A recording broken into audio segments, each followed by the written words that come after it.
went into the room. I just started firing. In what direction? In front of me. What was in front of you? My parents. The Menendez brothers have spent nearly 4 decades behind bars after being convicted of murdering their parents, Jose and Mary Kitty Menendez, in their Beverly Hills mansion on the night of August 20th, 1989. Both Lyle and Eric Menendez were convicted of first-degree murder and sentenced to life in prison without the possibility of parole. Over the last few years, the brothers have been back in the public spotlight in hopes of regaining their freedom, thanks to new evidence, a resurgence in the media, and renewed efforts to have both of their convictions and sentences reconsidered, leaving a surge of supporters wondering, were the brothers victims too? Back in February, Governor Gavin Newsom stepped in, ordering a full review of their case and setting a final parole hearing in mid-June. Will that hearing determine whether they're cold-blooded killers or that they were sexually and emotionally abused sons trying to defend themselves? Here's everything you need to know about the Menendez brothers.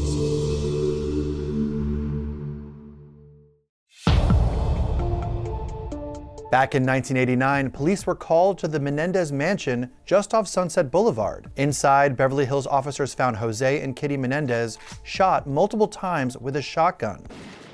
What's the problem? What's the problem? Sorry, kill my parents. Both Lyle, then 21, and Eric, 18, told police that they had just come home from the movies when they found their parents dead. The scene was so violent, detectives suspected that it might have been a mob hit. At first, authorities and the public believed them, but within weeks, suspicions started to rise. The brothers started going on a spending spree with their parents' inheritance, buying everything from luxury cars, Rolex watches, even a restaurant. Investigators started to grow suspicious and took a closer look into their case. They realized that there were no signs of forced entry, no footage of anyone entering or leaving their home, and their alibi? It all started to fall apart. Eric later confessed to his psychologist, who recorded their session, that he and Lyle had killed their parents. New evidence ranging from records of the family psychologist to a movie script about a rich kid who kills his parents now indicates the brothers did it. The Menendez brothers were arrested and later charged with first-degree murder after the audio recordings were ruled as valid by a judge, leading into a trial that would turn them into household names and a media obsession. The brothers were officially on trial in July 1993, but this wasn't just any court case. It became a spectacle. 2 well-dressed rich kids accused of murdering their millionaire parents? America just couldn't look away. The defense had claimed the brothers weren't motivated by their parents' money, but by fear. They testified that they had allegedly been sexually, physically, and emotionally abused by their father for years. Were you being sexually molested by your father? Yes. After sports practices, he would massage me. The country was divided, some seeing them as 2 traumatized sons pushed to the edge, and others seeing them as master manipulators, only out to save themselves. After months of testimony, the jury of the first trial couldn't reach a decision and ended in a mistrial. When a jury can't reach a decision, it's ruled a mistrial. But the story doesn't end there. Prosecutors pushed for another shot 21 months later. But the second trial was much different. No cameras were allowed in the courtroom, and more importantly, the judge limited testimony about the alleged abuse they claimed to face. Some observers believe that leaving out the allegations of sexual abuse would weaken the defense. In the first trial, we know it had an impact because they, at least had some jurors who wouldn't convict for the first-degree murder charge. The jury found the brothers guilty and convicted them on 2 counts of first-degree murder. The brothers said self-defense. The state said greed. Today, the jury said guilty of murder in the first degree. Both being sentenced to life in prison without parole in 1996. Their story virtually faded out of the headlines in the 2000s, but it later blew up again during the pandemic, thanks to Gen Zers and TikTok. If a father hurts children the way that their father hurt them, take them out.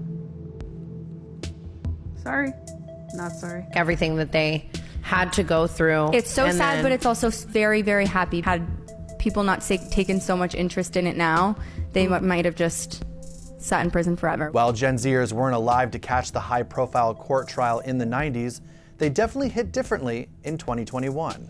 Many of the 20-somethings relived the details of the case decades later, after clips of the trial started going viral during the pandemic. The TikTok algorithm gave the Menendez brothers' case a second life, and after its resurgence, people were taking sides all over again, with many wondering, were Lyle and Eric victims too? These kids, they've studied the case, they've seen the trials, and they feel the justice system got it wrong. They didn't kill their parents for money. They were in fear of their lives. They just wanted the abuse to stop. Menendez defenders and guardians are asking you, the public, to re-examine the case and push for clemency. The brothers were depicted as greedy sociopaths who had killed their parents for inheritance. But then when I watched the trial, it was so hard to ignore the fact that there were all these other things going on in that family.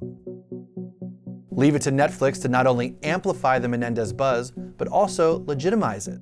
In May 2023, the streaming giant announced that the second season of its true crime series, Monsters, would focus on both Lyle and Eric Menendez's story. Eric and I killed our parents together, so I'd say that makes us pretty close. The controversial series leaned into their abuse claims and reframed their story as one of trauma rather than greed. And right as the spotlight on the case intensified, new evidence surfaced. An NBC docuseries revealed allegations that their father molested a former underage member of the 1980s Puerto Rican boy band Menudo. I know what he did to me in his house. Yo sentí el clima cuando yo entré en esa casa, sentí el clima de abusos. This led the Menendez brothers to further hammer down on the claim that this proved that their father was also sexually abusing them. Both Eric and Lyle requested the court vacate their convictions following the filing, which also included a letter that Eric sent to his cousin just months before the murder, suggesting he was being allegedly abused by his father. This took the case far beyond just trending. It was becoming a movement. With new evidence and growing public obsession in 2024, celebrities were even chiming in support of both Eric and Lyle. Kim Kardashian wrote an op-ed on the Menendez brothers for NBC News defending them, stating they were portrayed as monsters and deserved a fair trial. Rosie O'Donnell had revealed that she was in touch with the brothers and even visited them in prison back in 2023. Free the Menendez brothers. Free the Menendez brothers. It's time. Even Gypsy Rose Blanchard spoke out and publicly backed their release, saying abuse victims need advocates. In late 2024, then Los Angeles District Attorney George Gascon recommended that the brothers be resentenced based on Eric's letter alleging the abuse from his father. They have been in prison for nearly 35 years. I believe that they have paid their debt to society. But shortly after, Gascon lost re-election, and his successor, Nathan Hochman, quickly withdrew the motion to resentence the brothers just weeks into office, calling their claims of self-defense lies. Are the Menendez brothers killers who manipulated the system, or victims who were failed by it? Share your thoughts in the comments below.